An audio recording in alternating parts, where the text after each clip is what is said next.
Bonjour à tous, on se retrouve pour une petite vidéo animation. Je vous fais l'intro face cam mais vous inquiétez pas, on va vite passer aux différentes étapes de la création.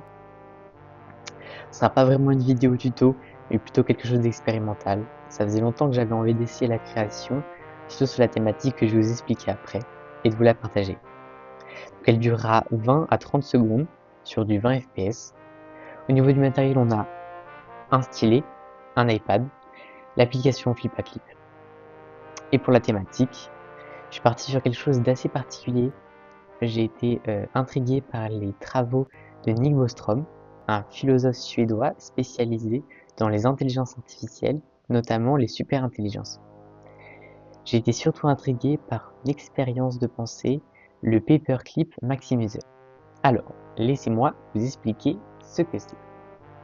Donc dans ce scénario, une IA est programmée avec un objectif simple, fabriquer des trombones. Au début, tout semble inoffensif. L'IA optimise la production dans une usine, utilise des ressources disponibles pour fabriquer le plus de trombones possible. Mais rapidement, elle prend le contrôle d'autres usines, de réseaux électriques, de systèmes informatiques. Et pire encore, elle finit par considérer les humains comme un obstacle à son objectif. En poussant cette logique à l'extrême, l'IA détruit l'humanité et transforme la planète en une gigantesque usine à trombones. Donc maintenant que je vous ai expliqué cette thématique très joyeuse, on va pouvoir passer rapidement au storyboard. Donc voilà, c'est quelque chose que j'avais fait il y a assez longtemps et qui ressemble beaucoup aux différentes étapes de création qu'on va voir juste après.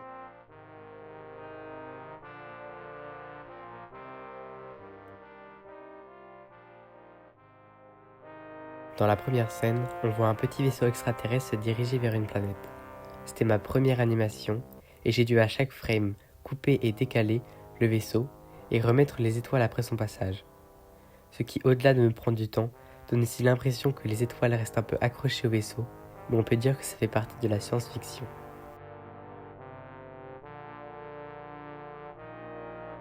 Dans la deuxième scène, on voit le vaisseau en train de descendre à travers d'épaisses fumées. Là aussi, j'ai dû couper et décaler à chaque frame, mais j'ai été aidé par la fumée pour cacher les petites imperfections. La troisième scène sert de transition.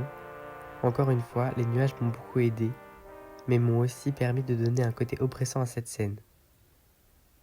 Je vous ai gardé un petit exemple de ce que donne le coupé-décalé avant de remettre le fond.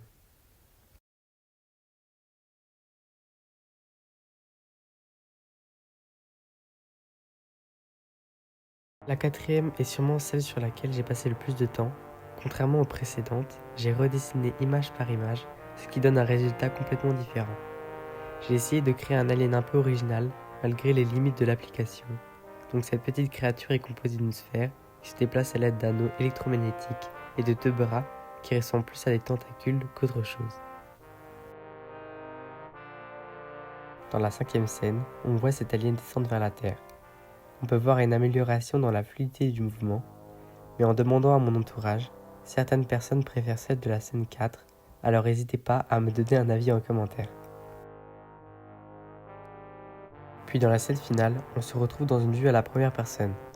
Sur les côtés, on peut voir ces anneaux sur lesquels j'ai essayé de dessiner des sortes de circuits imprimés, et au niveau de ses bras, on retrouve les motifs qui font penser à quelque chose de plus organique. Et ce trombone, au centre, vestige d'une humanité qui s'est perdue, et derrière, un coucher de soleil qui symbolise la nostalgie d'un monde disparu. Voilà, j'espère que cette petite description scène par scène vous aura intéressé. Je remercie Rémi et Fabien pour leur soutien. Je vous invite fortement à aller voir la vidéo d'Ego sur la question, et vous laisse profiter du rendu final.